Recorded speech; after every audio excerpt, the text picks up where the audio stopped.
Welcome, everybody, back to There Will Be Bets. I am your host, Cole Oxane. As always, I am joined by my co-hosts, Jake LaSalle and Drew LaSalle. This is a little bit of a special episode for everybody. We're splitting up Week 13 into two parts to cover all of the weekday, Thanksgiving, and Black Friday action. That's this episode. We're going to keep it a little bit shorter, just cover those four games, get you all the info you need. That way you can get into those games, get your action down, and then we'll be back Friday to cover the rest of the NFL slate like we always would. We'll name the rest of our dudes then. We'll give our other best bets for the weekend, do all of the good stuff we always do then, but just trying to get this out ahead of time so we can get everybody ready for the Thanksgiving holiday, which means that we're going to start the podcast a little differently. We're not going to do any rants or storylines here today. We're just going to jump right into the Thanksgiving stuff. The only thing I want to cover off the top is the couple of major stats that you're probably going to be hearing across Twitter, social media, talking heads, all that stuff. And those stats are that favorites have historically dominated on Thanksgiving. Now, again, you can take that for what it's worth, make your bets accordingly. The two notes we have on that are that since 2004, favorites are 40-20. That is 66% against the spread. One more time, that is 66% against the spread since 2004. And then since 1990, if those favorites are 7 or more points, like the Ravens are this week, they are 25-10 against the spread. That's actually 71%. So just wanted to throw those out there. We'll use those and we'll reference them as we give our handicaps for the best bets. But that is the stat line you're going to hear a lot from all the different talking heads as far as we go heading into Thanksgiving. So like I said, without further ado, we'll hop right into the best bets, not waste any more time. Jake's going to lead us off with his first best bet for the Thursday and Friday game. So Jake, let us know what it is. Yeah, I'm going with Chiefs -3.5 against the Cowboys. I think it's a really good spot play for them. The Cowboys just came off of a huge divisional comeback win against the Eagles. Eagles is basically a Cowboys Super Bowl this year. The Chiefs are still in must-win mode. They need to keep winning in order to make the playoffs because they're still out, game out on the Jags and the Bills in the playoff race. And plus, it's the get-right defense. The Chiefs, they've been struggling a little bit on offense, and the Cowboys are kind of that get-right defense, get the passing going, get some points on the board, and I think they're going to come out firing, and I like the 3.5. Don't disagree with that play. I think the number is probably right there between 3.5. I do wonder if the Chiefs are able to beat teams with margin at all. They're pretty run heavy and tend to want to sit on the ball, but I do see them giving the Cowboys O-line a bit more issues, although they held up really well against the Eagles, coming off of getting Phillips and being pretty impressive the last couple of weeks. But yeah, high total game. Books are clearly making a statement that they expect points here with a total at 52. I said the same thing last week. I don't know how these Chiefs totals keep getting in the 50s. I thought that number last week was wrong, and it proved to be right and ended at 40 or 43, I think, in overtime. So 52 is crazy. I kind of lean more towards the under than taking any particular side. Yeah, I think the one note I would throw in there is that the totals in these Thanksgiving games have tended to go over. It is kind of a thing, especially with Dallas. They always play indoors. And I think that's just a reflection of both Detroit and Dallas playing indoors typically. So that is just one note on there. It's not any strong trend, but that is true. And then as far as Jake's pick on the 3.5 goes, that would be lining up with that taking a favorite on Thanksgiving. That'll bring us into best bet number 2 for the Thanksgiving slate. Drew, what do you got? Yeah, going with an oldie but a goodie here, taking the Ravens -3.5 in the first half on Thursday night against the Bengals. We should be getting Joe Burrow back finally. He teased us a little bit last week, practicing in full on Wednesday and Thursday, but sounds like he is going to play here. We have no Hendrickson again on the defensive side of the ball. I was really impressed, last week. My handicap on the Bengals was the offense should be able to move the ball and don't expect anything from the defense. It was quite the opposite. The defense saved us huge fourth and goal stands on one drive back to back, and then holding Vrabel to take an 18-yard sad field goal to keep us within 2 touchdowns for Flacco to hit Mitchell Tinsley to hit one of our anytime touchdown scorers as well. So got pretty lucky there, but I like the Ravens here. I think this matchup really works well for them. I think should be able to run the ball a little bit better than the Patriots did with Henry, with Keaton Mitchell, with Lamar, another week healthier off of the hamstring injury. And talked about it last week. Tight ends against the Bengals have been their weakest spot. I expect Andrews and likely to be heavily involved and be very effective. Lamar, since his second year in the league, 51-30-1 against the spread in the first half. I'm not scared off by Burrow in this one. I kind of treat it as Joe Burrow, another early season game for him, given that this is really only his second, third game, if you want to count that one against the Jaguars as well. So could see some rust here in the first half from Burrow, having not played since week 2. So I'm going with the Ravens in the first half, -3.5. I tend to agree. Just for clarity, I'm actually on the Ravens full game, so I obviously like the Ravens in that spot. I just decided to play the full game for other reasons identified. I think one other thing to note is that there's probably going to be no T. Higgins in this game. He got concussed last week. It's a short week, likely not going to clear protocol. And while Jamar Chase being back is obviously huge, Joe Burrow being back, huge. When Joe Burrow plays with just one of his two receivers, the stats are a little bit more lackluster than you would think they are, even if it is Jamar Chase. Obviously, T. Higgins has missed time in the past, but he really does need both of those guys to really make that offense churn. Now, we haven't seen it this year, obviously, with Burrow being out most of the year, and when he was playing early in the season, he had both of his guys. We haven't seen it, but even just that firepower people tend to expect with the Bengals might not be quite what you think it's going to be. And then, like you said, too, with Burrow coming back off an injury rust, especially playing into that first half, maybe he knocks it off by the second half. Maybe it puts my, full game in jeopardy. But, given the fact that the Ravens always come out strong, they establish the run, all of that said, I think that the first half does make sense. I think I'm on board with it. And I think that everyone's probably gassing up Burrow a little bit much, especially given that this Bengals team has issues that Burrow's not going to fix. Burrow can't rush the passer in place of Trey Hendrickson. He can't cover deep in place of the lackluster safety play that they've had all year. So I think that while Burrow could cause some problems, I think it's right to still look the Ravens here. So that'll bring us to best bet number 3 for this slate. That's going to be me, and I am taking the Packers plus 2.5 versus the Lions on Thursday morning. First, under LaFleur, Green Bay is 18-6-1 against the spread as an underdog. Flat out, doesn't matter the number, just that good against the spread.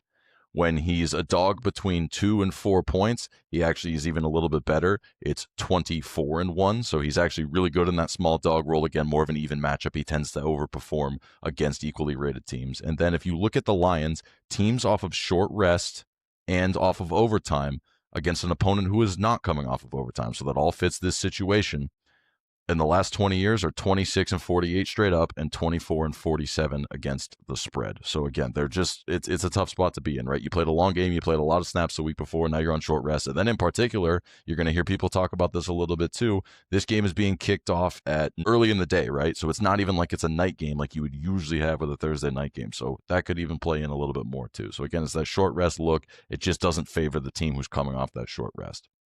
Now, if we're going to talk actual gameplay here, the Packers have a very good run defense this year. They're top 10 in pretty much every rushing metric. They're 6th best in the league in yards per game. They're 7th best in yards per attempt in the game. And they've actually only given up 8 touchdowns, which is 6th best in the NFL as well. So this team can stop the run, and I think we saw that in week 1. A lot of people are probably willing to write off week 1 as a fluke more than they're willing to say that it was the way things would look in a rematch. But I think diving into the statistics, it's quite possible we see kind of the same thing where they bottle up the running game early. If they can get a lead on the Packers, we know Jared Goff is not great coming from behind. Even this last week against the Giants, he struggled at times when you really thought the Lions were just going to turn on the gas and go to make a comeback. They had to go to overtime to do it.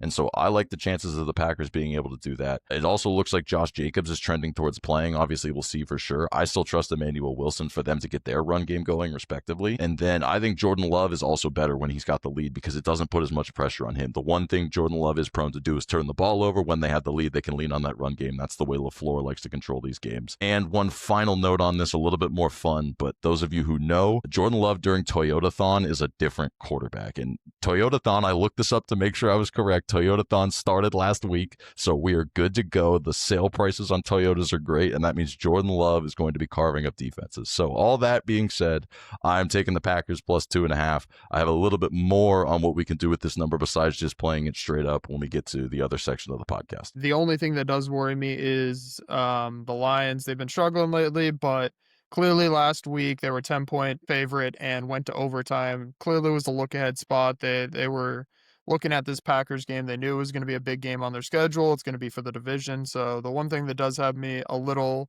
spooked on that is just, the Lions were prepping for this game for a reason, and Dan Campbell, obviously they already lost in week 1. Dan Campbell remembers. He's a very big grudge guy, and he likes to come out firing when it's literally just personal to him. But that being said,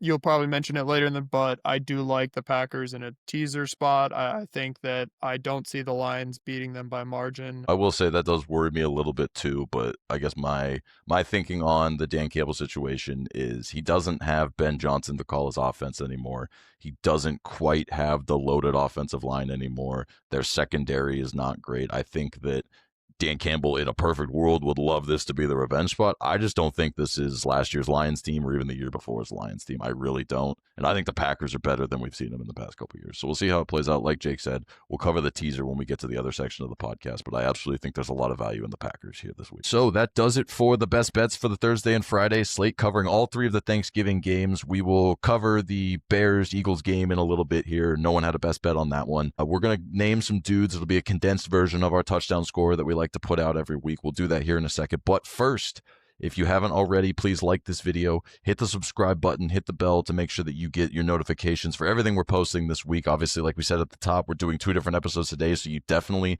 don't want to miss that this week as we get you ready for the weekend, even after the Thanksgiving slate is over. So make sure you're tuned in, hit that like button if you enjoy, and again, subscribe so you don't miss the second episode coming this week.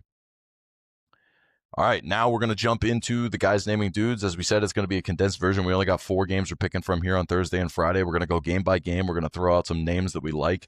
It's going to be a couple of guys in each game, maybe 3, depending on how we're feeling. We're going to jump into the Lions-Packers. We're going to go in order from start to finish for the 2 days. We're starting with that Lions-Packers game. Jake's got a pick for us. Who you got? I like Amon-Ra St. Brown plus 105.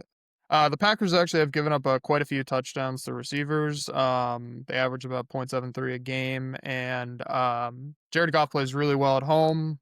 I think that Amon-Ra is a good pick for the value. Perfect. And then, Drew, you've got a receiver, but on the other side of the ball. Who you got?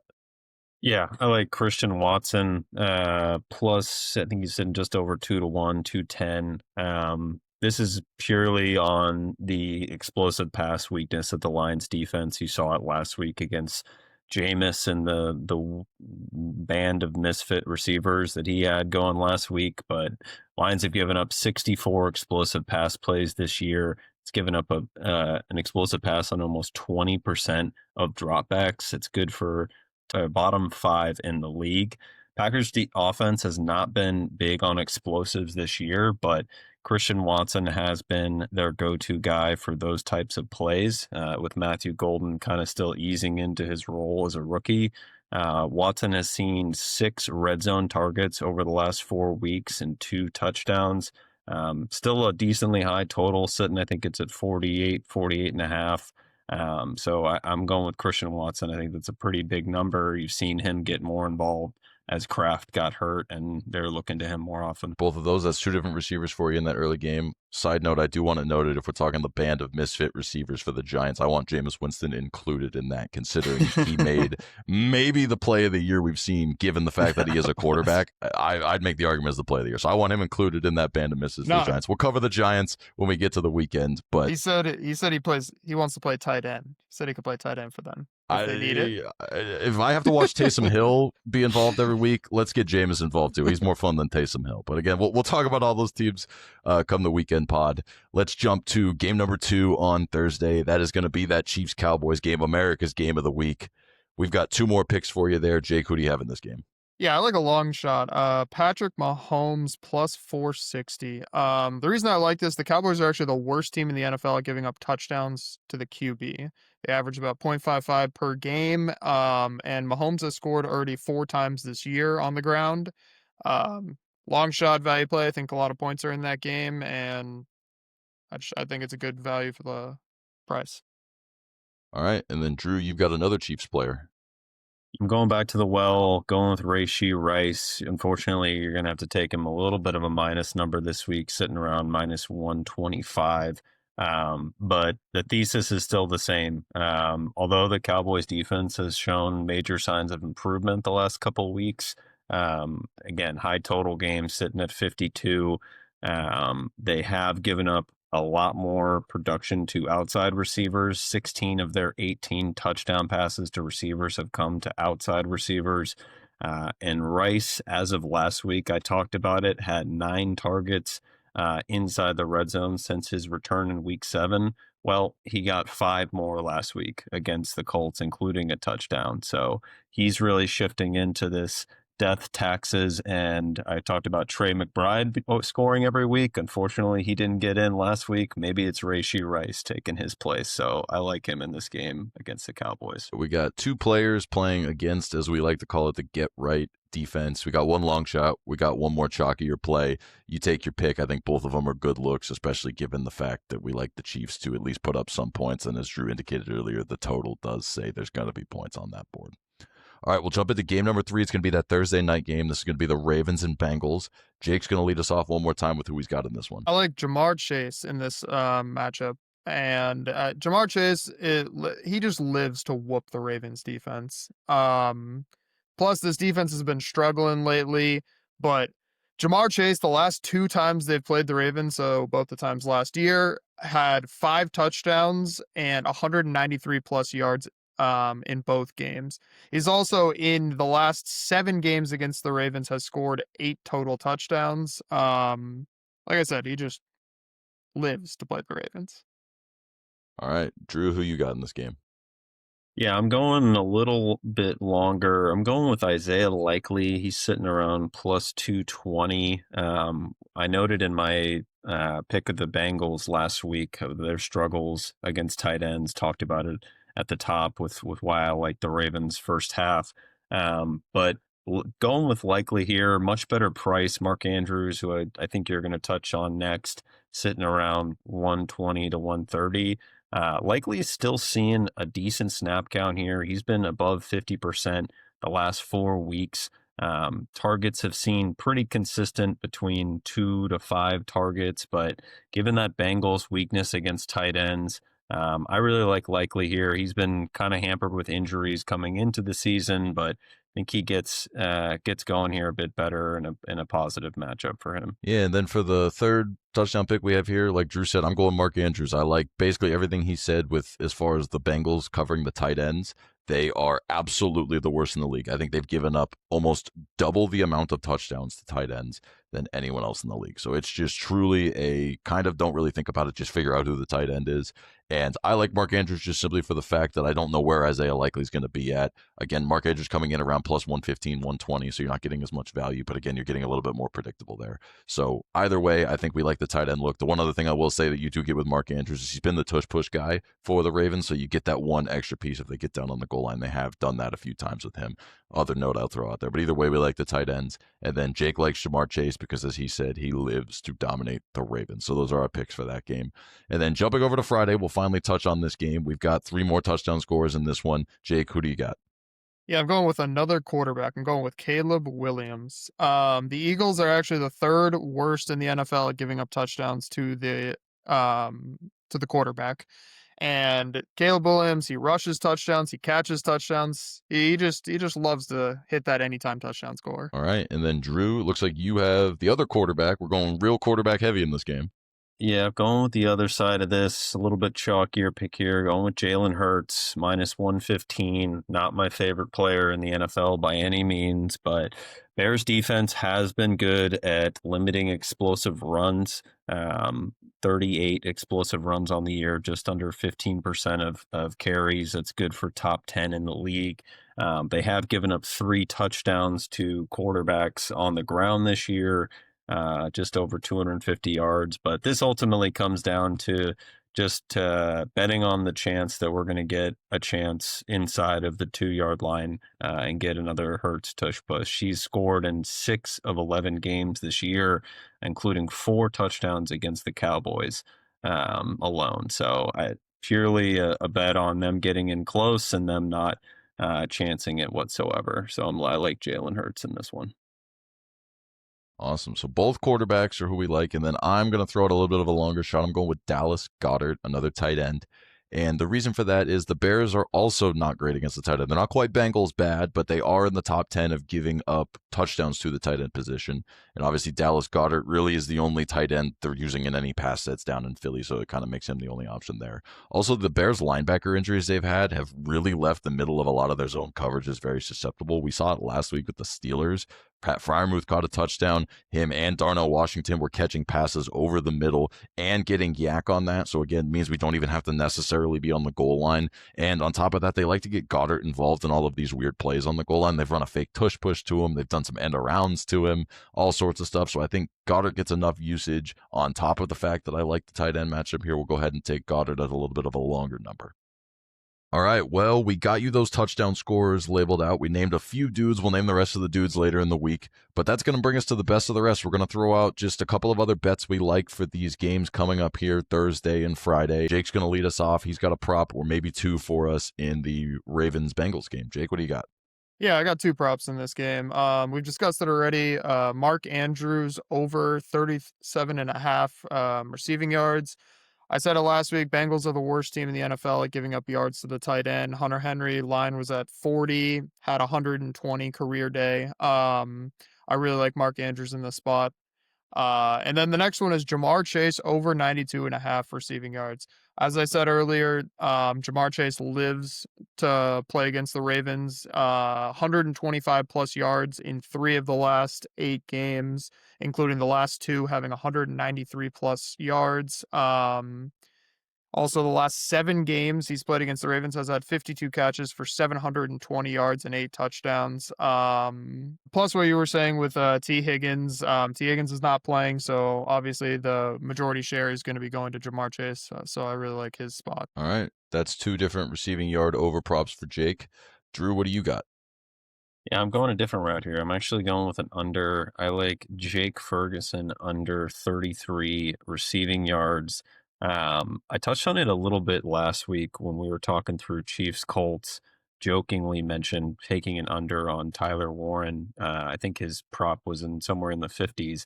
He actually went under it. I think he ended with 5 for 45 in that game, but the Chiefs have been the best team in the NFL at limiting tight end production. Only 44 catches allowed all year, 480 yards, and just 2 touchdowns. I know Cole doesn't love this stat, but Ferguson has been under this number in 5 of their 11 games. I do worry that the fast track and the high total might lend to some more usage for him, but I'm going to go with what I'm seeing on the Chiefs defense, and that they tend to take away the tight end with their safeties and their linebackers. So I like Ferguson under 33 yards. That's an under. That's a nice healthy dose of under to throw in maybe your parlays for the day. If you're looking at everything else over, give you something to kind of change it up, give you a little bit of a different look there. For mine, I actually have 2 plays. The first one I'm going to touch. You guys know I like to throw college in there as much as I can. Thanksgiving Day, we don't get Texas A&M anymore. We don't get the Egg Bowl anymore, but we do get Navy Memphis this year, and I am going to support the troops on Thanksgiving. I'm going to take Navy plus 5.5 against Memphis. Navy still has a path to the American Conference Championship. It requires a win this week. It's a weird short week to prep for a service academy. I'm going to take those points. I'm hoping it's going to be a nice service academy game where maybe, your cousin can ask you why that team plays so weird while you're watching it. Go ahead. We're going to take the plus 5.5. And then the other bet that we've kind of been teasing towards all show is I actually like using the Packers in a teaser. Now, if you want to tease just the games Thursday and Friday, I do like the Ravens. I personally would prefer it if it gets to 7.5 so we can cross that key number like you're supposed to with teasers.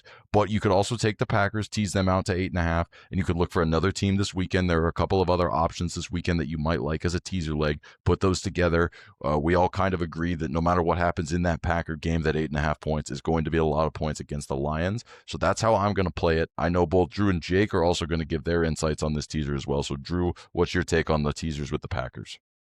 Yeah, I agreed with a lot of what you talked about with just taking them on +2.5. I took them piece at +3 and likely will come back in again. I really like the Packers in this spot. I think you touched on their ability to limit explosive plays both in the run and the pass. That is what the Lions need to survive. That's all they want to look to is get Gibbs out in space, get Williams out in space. Brown has really been their only path to methodical drives with Laporta sidelined for the rest of the year. So I think if you limit Gibbs even a little bit, you take that running game away and you're able to get pressure on Goff both up the middle and on the edge. We've seen what that looks like. Any pressured Goff is a flustered Goff. I've considered Goff interception in this game, but I agree with the teaser spot. I think there's advantages on the offensive side for Green Bay as well, and they should be able to keep this one close, if not win outright. All right. And then, Jake, what's your take on the teaser situation? I really like the Packers in a teaser. Lions just have not won by margin a lot this year. And I don't know what team I really like to do. Like you said, you just got to wait for those teasers to get over the two key numbers. There's a couple of sitting at 7 right now, but if it gets over that 7.5 for any of them, Yeah, worth noting, the one at least currently sitting on the board on the Sunday slate is going to be the Jets +2.5 against the Falcons. That would be kind of your quintessential teaser spot there. If you wanted to use that, I agree with the faces these guys are making. I don't love the Jets. I would probably look for maybe one of those favorites. There are a couple of favorites that we're looking at on the board now that could potentially get into that position as well. So keep your eyes open, especially that Friday game too with the Eagles. That could end up being a 7.5 pointer. Maybe tease them down, get that weekday action. That way you don't have to wait all the way till Sunday. There are going to be some options if you do want to tease the Packers. But again, I think if you're looking for a teaser this weekend, I think the Packers are going to be the perfect anchor to that teaser no matter who you end up playing them with. Well, that'll bring us to the end of this shorter little Thanksgiving and Black Friday episode we got going on here. We gave you our best bets. We threw out some touchdown scorers. We threw in kind of the rest of the looks we have for the upcoming few days. As far as our Greek board goes, because it's a smaller slate we're talking about here, we only have a couple of things. We all seem to be in agreement to play the Packers some way, whether it's teased with another team that you like, or Drew and I tended to agree that we think the Packers have value just at that +2.5. And then we all kind of had a consensus that we don't trust the Bengals secondary, particularly when it comes to covering the tight ends. We threw out 2 touchdown scorers. Jake threw out Jamar Chase. So we're in agreement that that game is going to have some higher scoring plays in it in general as far as overs go, but particularly that Ravens tight end spot is something that we're definitely looking at as far as agrees go. But again, like I said, that'll bring us to the end of this shorter episode. This is, again, just covering those couple of games coming up on Thursday and Friday. We'll be back later this week to cover the rest of the slate, get you all of the other good stuff. Maybe we'll throw in a rant and a storyline like we usually do too. So be on the lookout for that. And if you want to get notified when that comes out, make sure you hit that bell. Make sure you subscribe to the channel. Go ahead and drop a like on this video, and then stay tuned again for that stuff coming later in the week. But most importantly, all three of us want to wish you and your family a happy Thanksgiving. Enjoy some football, enjoy some food, no matter how you're going to be playing the games, watching the games, doing whatever you're doing. We hope that you enjoy it. We hope that you get some time to relax, and that you'll come join us later this weekend as we look to find more winners to have a really fortunate, a really successful holiday weekend. So best of luck to you guys on your wagers this week, and we'll see you guys come Thursday or Friday. have some good food and some good wins.